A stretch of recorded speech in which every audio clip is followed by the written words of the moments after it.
నిన్న చూస్తూ ఉంటే ఆయన మాటలు చూస్తూ ఉంటే నిజంగా ఆ ఫ్రస్ట్రేషన్ ఏందో కానీ ఆయన మాట్లాడే మాటలు ఒకటేమో బాక్రానంగల్ ఇక్కడ ఉందంటాడు, ఇంకోటేమో గూగుల్ విప్రో సీఈఓ సత్యా నాదెల్లా అంటాడు, తర్వాత ఇంకా చాలా ఉన్నాయి ఆయన మాటలు వింటూ ఉంటే. నాకైతే ఆయన మానసిక సంతులనం మీద అనుమానం ఉంది.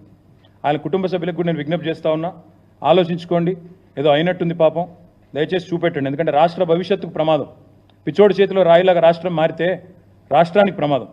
ఆయన మరి అసహనము ఫ్రస్ట్రేషన్ బాగా పెరుగుతోంది. ఎందుకంటే ఆయన విషయాలన్నీ బయటపడుతున్నాయి ఒక్కొక్కటిగా. బావమరిదికి అమృత్ కాంట్రాక్ట్ ఇచ్చిన విషయం బయటపడ్డది, తమ్ముడితో ఎంఓయూ చేసుకున్న విషయం అమెరికాలో బయటపడ్డది. ఇంకా ఒక్కొక్కటిగా చాలా బయటకు వస్తున్నాయి. కాబట్టి తిట్లు, బూతులు, అవాకులు, చెవాకులు, ఫ్రస్ట్రేషన్లో బీపీ పెంచుకున్న అరచడాలు ఇవన్నీ జరుగుతూ ఉన్నాయి. నేను రేవంత్ రెడ్డి గారిని అడిగేది ఒకటి, బంద్ చేయి, మాటలు బంద్ చేయి.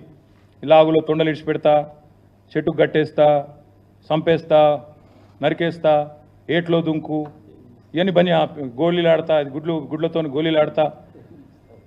నువ్వు ఆడు కాదు, నువ్వు ఇలా ఊర్లలో పోతే సెక్యూరిటీ లేకుండా రైతులే ఫుట్బాల్ ఆడతారు. నేను పక్కా దమ్ముంటే రా, నీ కొడంగల్ కాన్స్టిట్యున్సీలోనే సెక్యూరిటీ లేకుండా, అధికార గణం లేకుండా, రక్షణ కవచాలు లేకుండా మీడియాను తీసుకొని రా.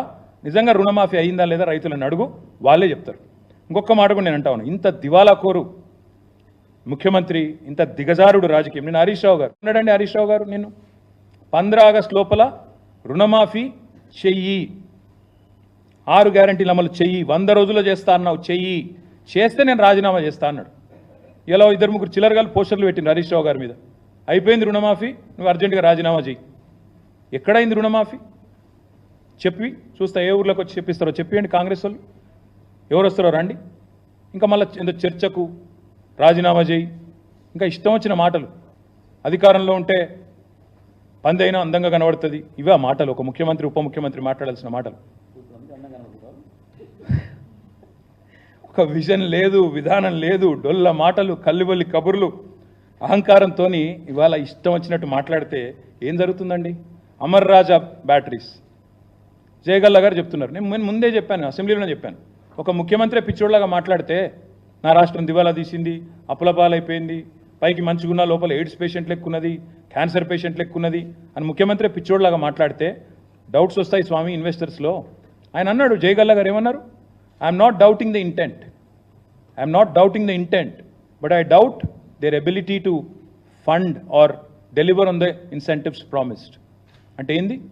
మీ ఉద్దేశం నేను తప్పుపడతలేను, ఇస్తారా ఇయ్యరా అనుకుంటలేను, కానీ మీ దగ్గర పైసా ఉందా లేదా నాకు డౌట్ వస్తుంది. ఎందుకంటే మీరే తెల్లారలేస్తే దివాలా తీసింది, అప్పులపాలైపోయింది, క్యాన్సర్ పేషెంట్, ఎయిడ్స్ పేషెంట్ అని రాష్ట్రాన్ని తెల్లారలేస్తే ముఖ్యమంత్రి, ఉప ముఖ్యమంత్రి శాపనార్థాలు పెడితే ఇట్లే ఉంటుంది మరి.